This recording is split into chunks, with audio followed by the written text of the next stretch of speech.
Dans quelle situation faut-il privilégier l'URL? Bonjour à tous, je me présente, je m'appelle Rachid Elman et je suis avocat au barreau de Paris.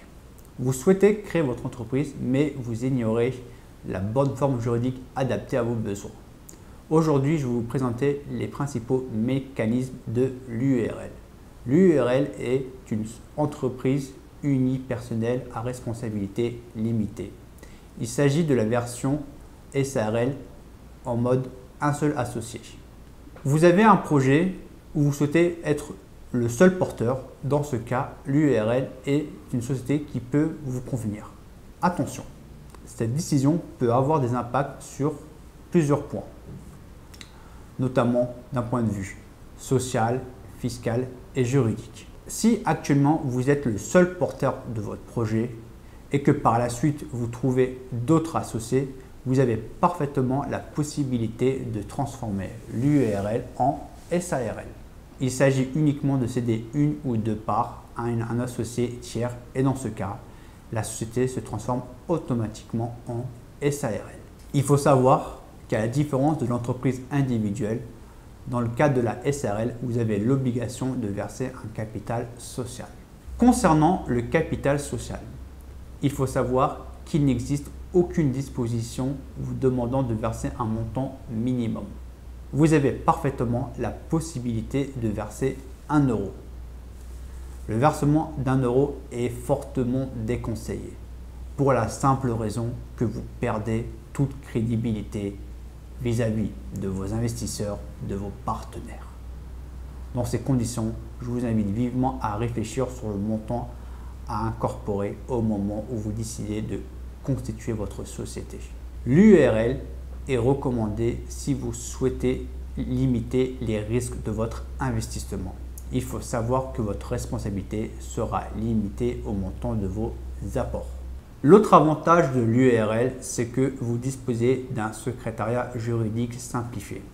À la différence d'une SARL où vous devez absolument faire des assemblées générales, dans le cadre de l'URL, des simples décisions sont parfaitement acceptées par les greffes des tribunaux de commerce. Donc, il est inutile d'avoir un secrétariat juridique plus lourd et plus contraignant que la SARL. Maintenant, je vais vous expliquer les cas où l'URL est déconseillée. Vous souhaitez faire appel à des investisseurs, alors l'URL est déconseillée. Je vous invite à choisir une autre forme de société. Maintenant, je vais aborder 3 points qui sont la responsabilité de l'associé, le régime juridique, le régime fiscal et le régime social. Commençons par le régime fiscal. Vous avez la possibilité de choisir entre l'impôt sur le revenu et l'impôt sur les sociétés. Tout dépendra du chiffre d'affaires que vous comptez réaliser et des résultats que vous comptez espérer à bref délai. Si vous optez pour l'impôt sur les sociétés, dans ce cas, vous comptez faire des gros bénéfices, ce système est parfaitement adapté à vos besoins. En revanche, si vous estimez que votre société réalisera d'importants déficits, je vous invite donc à opter pour l'impôt sur le revenu.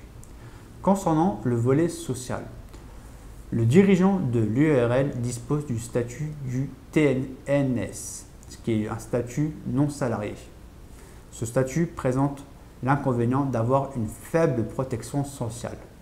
Mais l'autre avantage, c'est que le montant des cotisations sociales est moins élevé que par rapport aux autres formes de société qui est la SAS. Vous avez compris que l'URL est adapté pour votre projet si vous ne comptez pas faire intervenir des personnes extérieures. Ce système est plus avantageux que pour l'entreprise individuelle, mais en revanche, elle nécessite d'avoir un formalisme juridique plus complexe. J'espère que ces informations vous ont aidé à y voir plus clair. Je vous invite à consulter le site Next Level Business Team, à laisser un commentaire ci-dessous ou à m'envoyer un mail. Si vous avez des interrogations sur les autres structures juridiques, je vous invite à regarder les autres vidéos qui traitent sur les autres thèmes des sociétés. Je vous dis à bientôt pour de nouvelles vidéos. Merci et au revoir.